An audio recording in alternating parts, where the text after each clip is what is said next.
Assalamualaikum warahmatullahi wabarakatuh. Perkenalkan, nama saya Rizky Aulia Karoma, NPM 243111027 dari program Studi Sistem Informasi. Di sini saya akan membawakan video mengenai konsep dasar statistika. Slide yang pertama yaitu pendahuluan. Statistika merupakan dasar dari berbagai analisis ilmiah yang membantu kita memahami data secara objektif.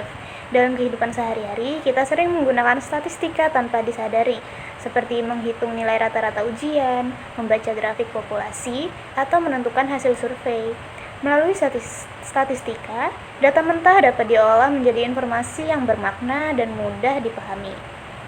Statistika adalah ilmu yang mempelajari cara merencanakan, mengumpulkan, menganalisis, menginterpretasikan, dan mempresentasikan data secara utuh.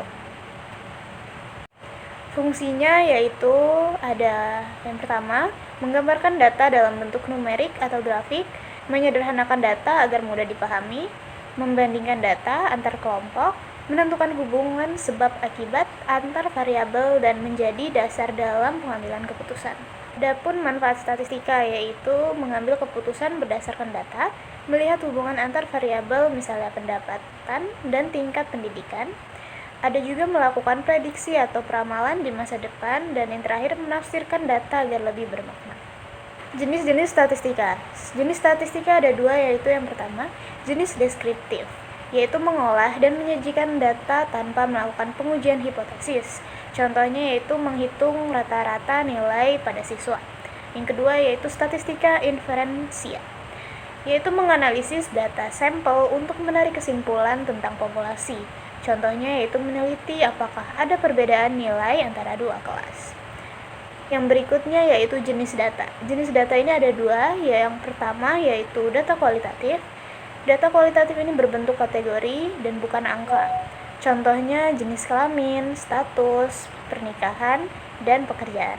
Yang kedua adalah data kuantitatif, yaitu berbentuk angka dan bisa dihitung, contohnya usia, pendapatan, dan nilai ujian. Pengolahan pada data. Berdasarkan parameter statistik itu dibagi menjadi dua parameter Yang pertama yaitu statistik parametrik, yaitu data rasio atau interval atau juga distribusi normal.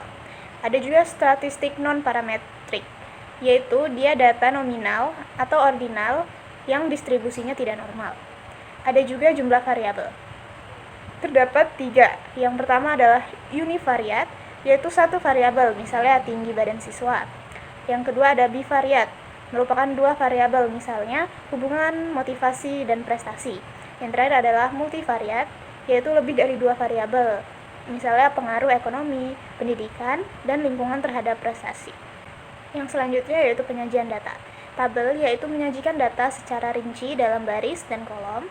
Ada juga grafik, yaitu menyajikan data secara visual agar mudah dipahami.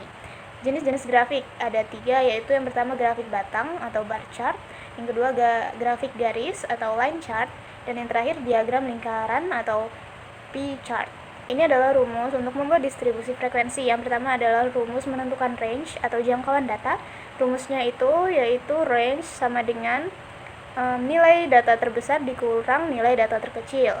Lalu yang di sampingnya adalah rumus menentukan banyak kelas atau K. Rumusnya yaitu jumlah kelas sama dengan 1 ditambah 3,322 log N.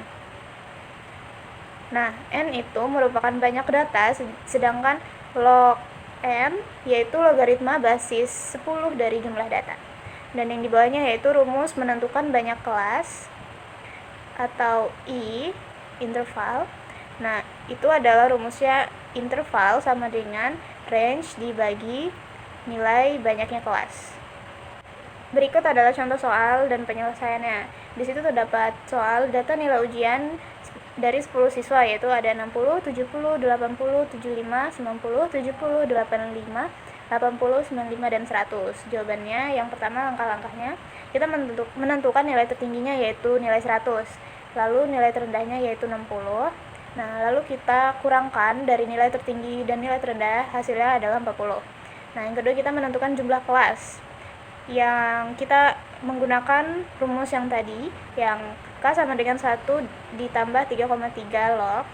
Nah, jadi di situ data nilai ujiannya ada 10 siswa. Jadi log 10 yaitu adalah 1. Setelah itu kita hasilkan yaitu akhirnya adalah 4,3 atau sama dengan 4 kelas. Yang ketiga langkahnya yaitu banyaknya kelas, yaitu 40 dibagi 4 sama dengan 10. Kesimpulannya, statistika membantu mengubah data menjadi informasi bermakna. Data bisa bersifat kualitatif atau kuantitatif, dan disajikan dalam tabel atau grafik agar mudah dianalisis. Pemahaman dasar ini menjadi landasan untuk analisis data yang lebih lanjut. Terima kasih. Wassalamualaikum warahmatullahi wabarakatuh.